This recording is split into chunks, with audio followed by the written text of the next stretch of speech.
Hello everyone, welcome back to the channel. This week, me and Kai were sitting down to have a little discussion about a very topical debate that's going on in the gaming community right now, and that is the length of video game campaigns.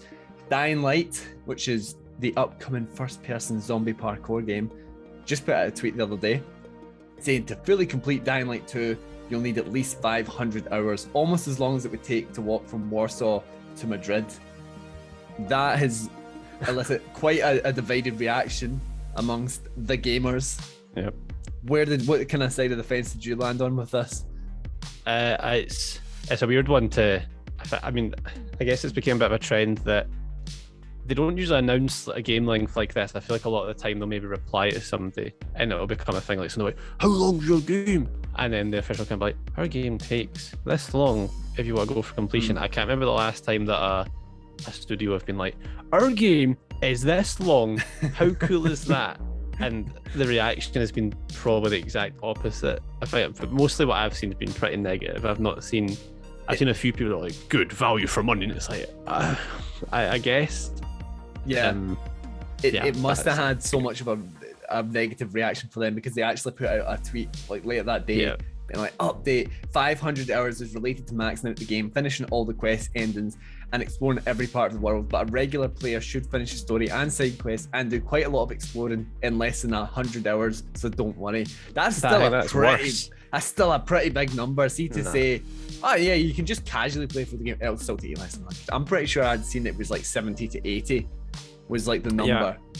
Like, that I'm trying to think to me is like, yeah, it's way too high.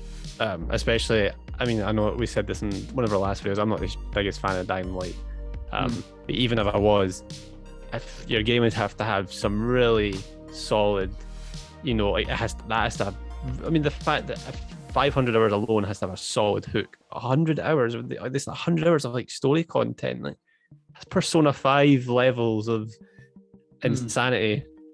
Yeah, I remember them saying that the game, I had it in my head, I don't have like the official thing up, but they said that you would only explore about 50% of the world or 50% of the game on your first playthrough because there's choices you make that unlock things, whatever. And obviously in our video just the other day, we done our most anticipated. Dying Light 2 was my most anticipated, or the second, I can't remember. But I'm really looking forward to this game because I love Dying Light 1. I just thought it was amazing. I don't know, I just properly vibed with it. Yeah. This number though doesn't really sit right with me. Yeah, is this going to be in the back of the box, do you think? Is this they're really proud of it, clearly.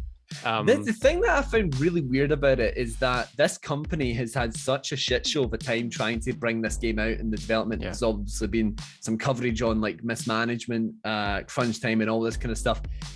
And then it kind of seems like, oh, you've went through all of this, it's all about how good the game is, you've made the game. Like, you didn't need to make a game that was 500 hours long, or like, with that possibility.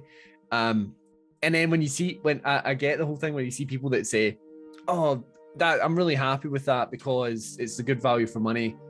I think there is a bit of a warped perspective in like what grants it as a like good value for money, because obviously they've talked about like the price of games. Dying Light isn't like a full next gen price, it's £50 for 500 hours of content. Like, that seems too much to me. Not that I wouldn't, that's going to sound stupid. People will be like, oh, why would you complain if you're getting that much? But I think it like just does scare it. And especially when you're getting older, see, unless you're a teenager or like, I don't understand, especially other games are coming out shortly after it as well. Elden Ring's coming out not long after it. Horizon the next week. Or the week two after. Of the biggest games. I mean, Elden Ring's literally the most anticipated game of the last half a decade. And they're like, it is such a contagious point, because it's like, yeah, I get it. And I feel like both me and you do occasionally like that game that's, a checklist kind of game, I think is a good way to call it. It's like a massive map and it's like, do this, do that, and you just kind of like sit in the zone out. And even some of the ones that I have enjoyed, maybe the most I've put into, it's like 50 hours before I'm like, okay, I'm going to start to. And that's 100 hours just to beat the game. We're not like 5, let alone, it's just insane.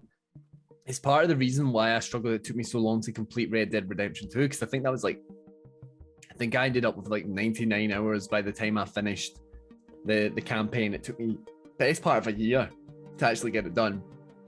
But yeah, I think when people say that that's good value for money, I think it's just kind of marketing to such a very niche amount of people that do. Yeah. Maybe you get your casual gamers that are happy to buy this one game, and because I've seen people on my PSN friends list who were like playing the same game. There's people I see on every day still playing Assassin's Creed Valhalla.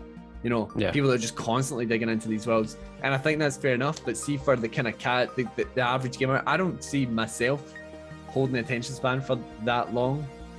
And I don't know if that's just it's just kind of my taste in games, or like what I look for in a game when I play it. If I do sink a lot of time into it, it's not a continued story kind of thing. It's like a multiplayer shooter, you know, like a live service game.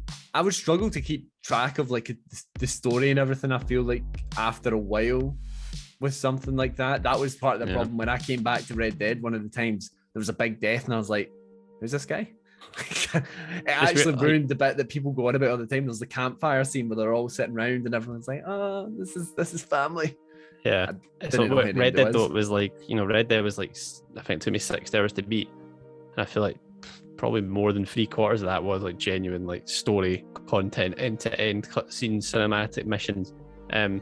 You know, does this mean that I just can't see 100 hours? I know the 500 hours aren't, but like 100 hours of Dying Light like story content just sounds insane. And I saw people like when they first tweeted it, the people who were on the positive side were like, no problem for me, screenshotting their Steam playtime. It was like 3,000 hours on Dying Light. I'm like, what? Yeah. What? I was like, what are you doing with your life? I saw someone, who was it? Was that Dash, who watched the Gfinity, had posted that they played 4,000 hours of Hitman Absolution. How do you do that? Nah, the most I've ever played a game is GTA 5, and that's 1,000 hours, I think. Or COD 6, probably back in the day. I think it was like about 1,000 for Destiny 1. But again, like when I was a teenager, I just was like, you know, 14. When you think of like, if I was to commit 3 hours a night to this game, it would take you ages still to complete it. It is madness. But I don't know. I suppose it's like a weird point, but I, like personally, as someone that likes to keep up with the games as well, I just don't have the attention span to attach myself to one game for such a long amount of time. And you really would, you know, as someone now that works full time, you really would need to commit all the like just play that game for pretty much the entire year. You'd have to give up your live service. I feel like everyone has a live service game right now. For me, it's Fortnite and FIFA. You'd have to you'd have to put that to the side. Like Persona 5 again, it's always the one I jump to, because like when you talk about, you know, I feel like JRPGs are always famous for being quite long. Even like Final Fantasy 7 Remake was about 40 hours. Persona 5 is famously over 100 hours long, like, and that's taken me over a year to get 40 hours in. I'm still at it, and like that's just, and that's a game. I mean, that's Persona 5. That's like the tits. So, like, no offense to Dying Light 2. Like, I'm sure. I hope it's. If this game comes out and it's like amazing, I'm like, whoa, let's go. But I don't know. It's weird. I think it's just like an overambitious thing that a lot of single player games now feel like they need to compete with live service games in the sense that they need to have enough content to bring people back time and time and time again, hour after hour. And I'm not really sure that that's what gamers are really looking for, especially in the single player games.